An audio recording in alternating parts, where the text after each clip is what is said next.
Tiene la palabra la concejala Agostinelli.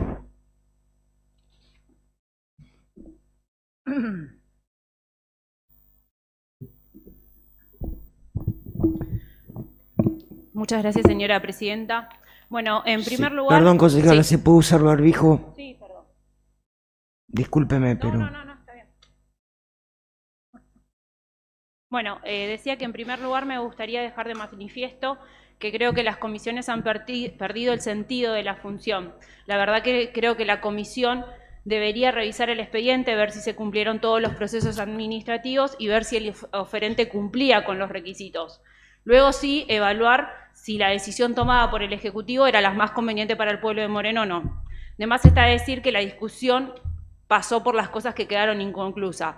El tema de los camiones, el tema de la planta de transferencia y otras cosas más. Y más allá de las decisiones políticas que algunas de mis compañeras han vertido y que también lo harán después, decidimos no acompañar, no solo porque no hemos acompañado el pliego, porque consideramos que no es la mejor alternativa para el municipio de Moreno, sino también porque creemos que el proceso administrativo no fue el correcto.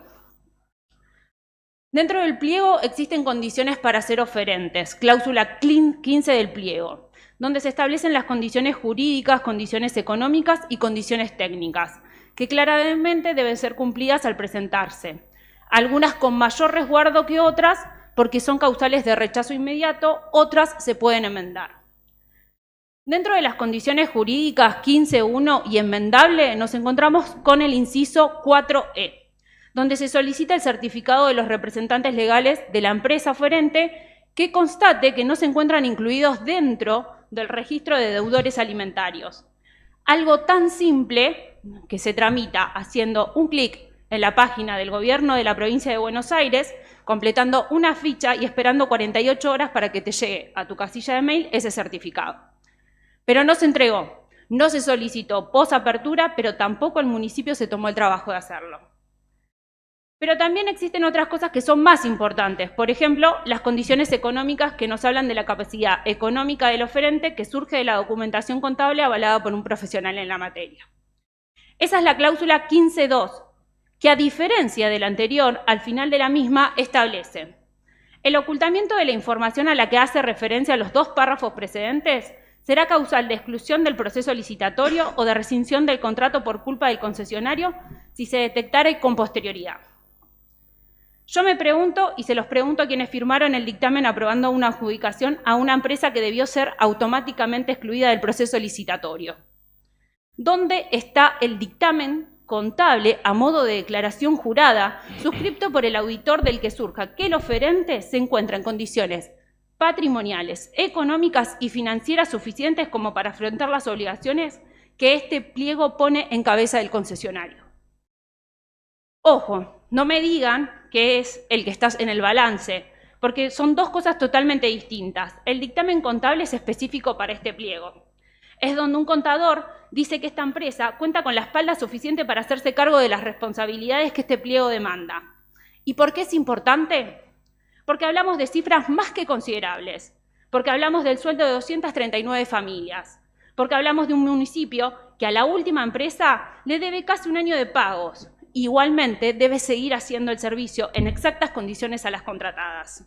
Pero sobre todo, porque en esta Argentina quebrada, donde más de 42.000 pymes se vieron obligadas a cerrar este año, con una proyección de caída del PBI que puede llegar al 15%, empresas que vieron la ruptura de la cadena de pagos, acumulación de deudas, aumento de costo, la incertidumbre de una brecha cambiaria de más del 100%, pero sobre todo la capacidad financiera en jaque, incluso de aquellas que fueron consideradas actividades esenciales como los hospitales que hoy tambalean en su economía. Es tan simple como ver nuestra realidad, como tan importante saber cuál es la situación económica que tiene el oferente, si se encuentra en condiciones patrimoniales, económicas y financieras suficientes como para afrontar este pliego, el nivel de endeudamiento que tiene, las deudas comerciales y financieras. Porque este año nadie fue ajeno a la crisis económica, y en particular es importante porque gestionar, además de la crisis económica nacional, perdió su principal fuente de ingreso por la derogación del contrato del servicio de recolección de residuos de Avellaneda. ¿Y saben qué es lo más importante? No que lo evalúe yo o cualquiera de los concejales aquí presentes, porque hasta donde tengo entendido ninguno es contador. Hubiese sido importante, como lo solicita este pliego, que ustedes hicieron, que ustedes votaron y que ahora ustedes contradicen, lo haga un contador público nacional matriculado, que sepa, que entienda y que certifique. Porque eso mismo, y porque nos llama la atención que no esté, es que les pedimos a un contador auditor que revisara los balances. ¿Y saben? Del informe de la situación del cierre del 2019, Gestionar arrojó: la empresa tiene un nivel de liquidez corriente del 0,7. Esto implica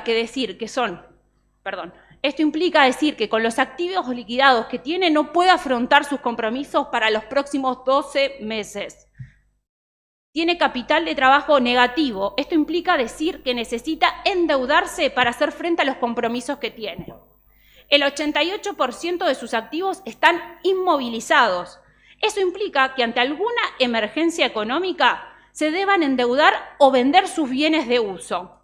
Esto implica que si se necesita liquidez, es decir, efectivo rápido, la organización no los posee y deba vender un inmueble que lleva tiempo, no se hace de la noche a la mañana. En el año 2019, el gasto en intereses de financiación fueron de 3 millones. Eso demuestra su falta de liquidez, por ende, deben salir a buscar dinero en el mercado. En términos reales, ajustados a la inflación, los ingresos del último ejercicio 2019 disminuyeron un 20% en relación con el ejercicio anterior. Esto aún sería más grave considerando que su principal ingreso era el contrato con Avellaneda, el cual fue dado de baja en el último mes. La organización tuvo una pérdida de 6 millones que se explica por el incremento de los costos. La cooperativa tiene juicios laborales en su contra. Claramente en el año 2019 había deudas fiscales, ya que la cooperativa debió hacer un plan de pagos por una deuda por 8.000 millones de pesos. Al 31 de diciembre debía aportes y contribuciones exigibles por la suma de 8.469.774 pesos. Teniendo en cuenta los números anteriormente dichos, el cierre del ejercicio diciembre 2019 y en un contexto de recesión, de pandemia y adicionando la pérdida de su principal contrato, nos preguntamos ¿cuál es la verdadera situación económica y financiera de la empresa? ¿Podrá afrontar cualquier situación contextual sin tener conflictos laborales? Tiene 3 locales en Avellaneda, para un mejor funcionamiento, dicen. Esto implica gastos de rescisión, es decir, que deben afrontar un desembolso no previsto. ¿Se mantendrá al día el pago del plan de pagos de saldo de IVA que se debía a la AFIP? Porque los comprobantes de pago de contribuciones son los de los meses solicitados, pero no tiene evidencia que la deuda del ejercicio 2019 se haya cancelado en su totalidad.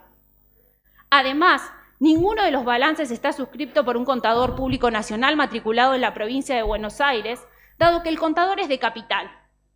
Más fallas para las que debería haberse dado la exclusión del oferente, o por lo menos, para disimularla, deberían haberlo enmendado. En definitiva, este dictamen que debía presentar nos debería resumir si la cooperativa actualmente está en condiciones patrimoniales, económicas, financieras para afrontar este pliego de bases y condiciones.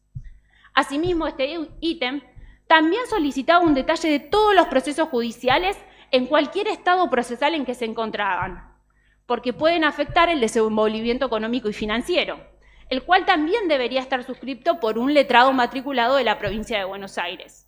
Y tampoco está. Pero sí sabemos que al cierre del 2019 tenía juicios laborales. Yo me pregunto, ¿estos se habrán incrementado? ¿Generarán inhibiciones sobre sus bienes de uso? Recordemos que ellos representan el 88% de su activo. Además, la baja del contrato en el municipio de Avellaneda puede tranquilamente abrir otro punto de reclamo. Debo aclarar que AFOJAS 976 Gestionar presenta la declaración jurada donde reconoce todos los requisitos exigidos por la licitación y acepta todas las disposiciones y condiciones incluidas en el pliego. Así que no debería excusarse. Además, bajo la cláusula 6, también podía consultar antes de presentarse. Y también el Ejecutivo tenía la facultad de solicitar la documentación faltante. Y acá es inevitable preguntarse si un proceso tan simple como estos no fueron cumplidos, ¿por qué será? ¿Será que nadie se anima a poner el gancho y poner en juego su matrícula? ¿Por qué nadie observó un requerimiento tan simple pero tan importante? ¿Por qué nadie desestimó la oferta y solo se hizo caso omiso? ¿Será porque desde mayo ya sabíamos que el ganador ya estaba puesto? Es claro porque nadie se sorprendió cuando llegó el expediente y el Ejecutivo recomendaba adjudicar a gestionar.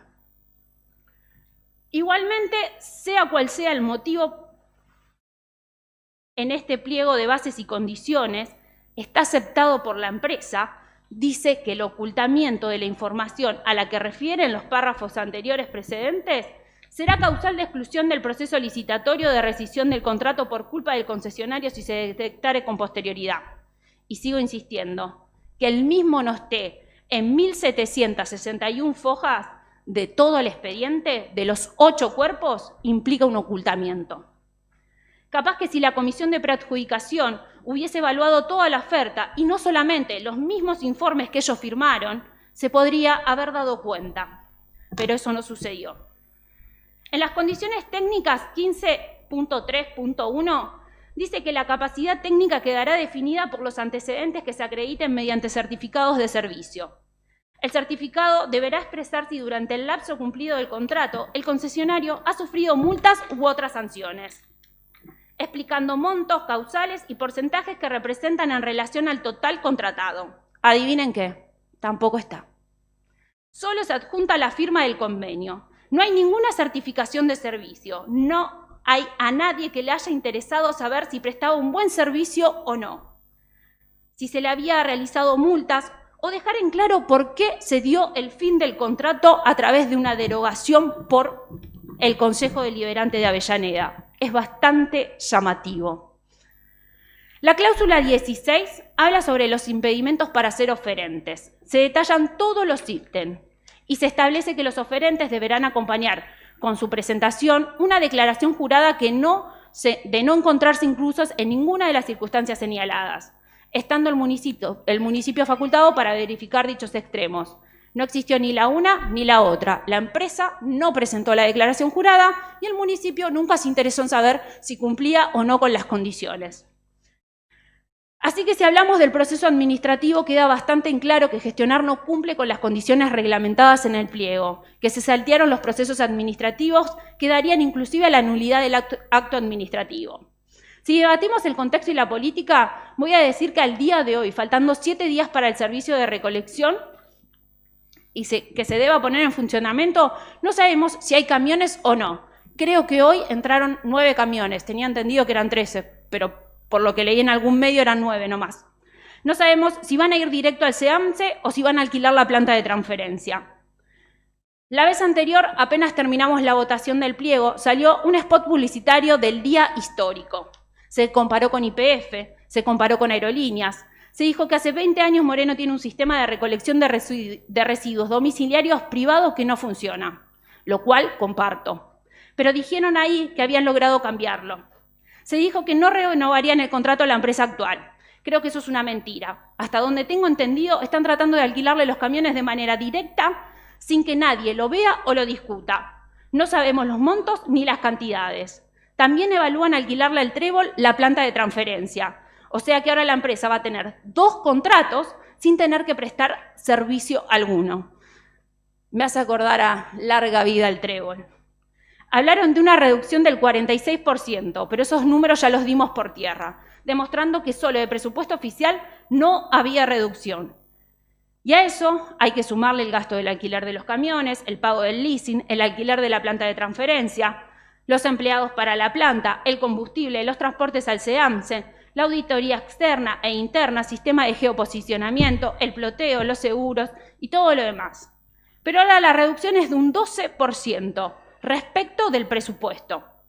Es decir, que el 12% de reducción se debe al 35% de impuesto a las ganancias que no pagan por estar exentos, como lo dice AFOJAS 837. Dijeron que se trataba de un sistema público centrado no en la ganancia de la empresa Y adivinen qué, si bien gestionar figura como una cooperativa, es una cooperativa en los papeles, no mantiene el espíritu de tal. Son 23 personas que a base del trabajo de otros y sin hacer más que poner una cuota social de 10 pesos se dividen en la ganancia que hace el trabajador. Porque los trabajadores no pasan a ser socios. Ya lo vimos en el caso de Avellaneda. Esas 23 personas, sin esfuerzo, sin inversión, se dividen las ganancias de otros. Y no pagan ganancias, como si seguramente los pagan los trabajadores que van a hacer el trabajo para que ellos se lleven la plata a su casa. La verdad que para mí eso no tiene espíritu de cooperativa. Crear un relato es una especialidad de ustedes, y ahí lo tienen, pero sepan distinguir. No sacaron al trébol, no terminaron con una matriz de 20 años, no nos ahorramos el 46%, no se termina con la privatización cuando tenían todo para la municipalización, no capitalizan al municipio sino a una empresa, y es empresa, no cooperativa. Y no hicieron las cosas distintas ni más transparentes. Perdón si disentimos con su relato. Muchas gracias. Gracias, concejala. Solo una aclaración para el pueblo que está mirando en directo y que no tiene por qué saber cómo es el trabajo parlamentario de este consejo. El consejo funciona a través de comisiones. Este tema pasó por y tiene dictamen de Hacienda y Presupuesto, Comisión de Asuntos Legales, Comisión de Obras Públicas, y llama la atención que ante tan graves acusaciones no exista en este caso dictamen de minoría, que es lo que prevé el reglamento.